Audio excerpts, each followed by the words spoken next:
இந்த மதுரை மண்ணிலிருந்து சொல்லின இந்த மதுரை மண்ணுடைய பிடி பள்ளிவேல் தியாகராஜன் சொன்னார், இந்த ஆட்சிக்கு வந்தவன மருமகனும் மகனும் மிகப்பெரிய ஊழலை செஞ்சுட்டாங்கப்பா. அப்படி சொன்ன உண்மைக்காக இன்னைக்கு அமைச்சரவையிலிருந்து ஓரம் கட்டப்பட்டாரு. ஆனா இன்னைக்கு யாரு இருக்கா? இந்த மதுரை மண்ணிலிருந்து மூர்த்தி இருக்கிறார். மூர்த்தி என்ன சமூக நீதி காவலரா? ஏன் ஒட்டுமொத்த ஊழலையும் குடும்பத்துக்கு கொடுக்கக்கூடிய ஒரு அமைச்சர்களை தான் உருவாக்கி இருக்கிறாங்க. அப்படி ஒரு அரசியலை இருக்கக்கூடிய நேரத்தில் திரு அண்ணா அவர்களுடைய குறிக்கோளை நிறைவேற்றாத மாண்புமிகு முதலமைச்சர் மு.க.ஸ்டாலின் அவர்கள் அவருடைய திமுக என்றைக்கோ திமுகவுடைய அண்ணா அவர்களுடைய குறிக்கோள் இருந்து விலகிட்டார். அப்ப விலகும் பொழுது யார் அண்ணாவுடைய கொள்கைகளை இன்றைக்கு கடைபிடிக்க முடியும், நிர்வாகத்தில் கொண்டு வர முடியும்? ஒரே தலைவர், எங்களுடைய தலைவர் அவர்கள் தான். எல்லாரும் சொல்லலாம், திமுகக்கும் தமிழக வெற்றி கழகத்திற்கும் கொள்கை ஒன்றுதான்.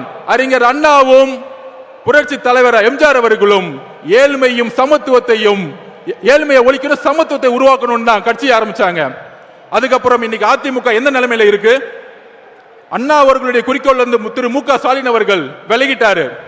ஆனா புரட்சி தலைவர் எம்ஜிஆர் அவர்கள் உருவாக்கிய கொள்கை, அதை வழிநடத்திய அம்மா ஜெயலலிதா அவர்களுடைய கொள்கையிலிருந்து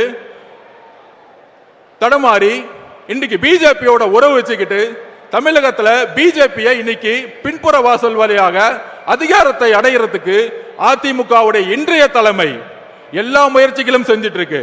அப்படி இருக்கும் பொழுது நாங்கள் உறுதியாக கூறுகிறோம், அறிஞர் அண்ணாவுடைய கொள்கைகளையும் புரட்சி தலைவர் எம்ஜிஆர் அவர்களுடைய கொள்கைகளையும் உள்வாங்கி அதை அரசியல் வெற்றியாக மாற்றி 2026 மிகப்பெரிய இளைஞர் புரட்சியை உருவாக்கி தலைவர் விஜய் அவர்கள் முதல்வராக உருவாகி அந்த கொள்கையை நிறைவேற்றக்கூடிய வலிமை எங்களுடைய தலைவர்களுக்கும் தமிழக வெற்றி கழகத்திற்கு மட்டும்தான் இருக்கிறது.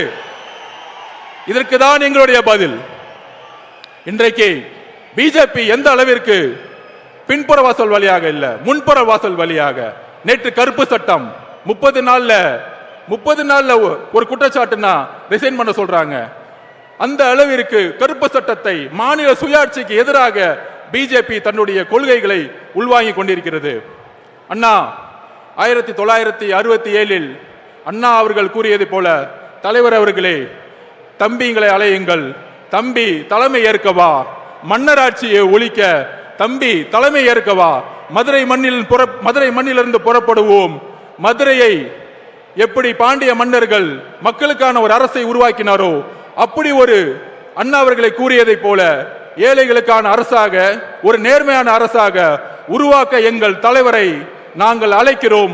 தம்பி வா, தலைமை ஏற்கவா. நன்றி, வணக்கம்.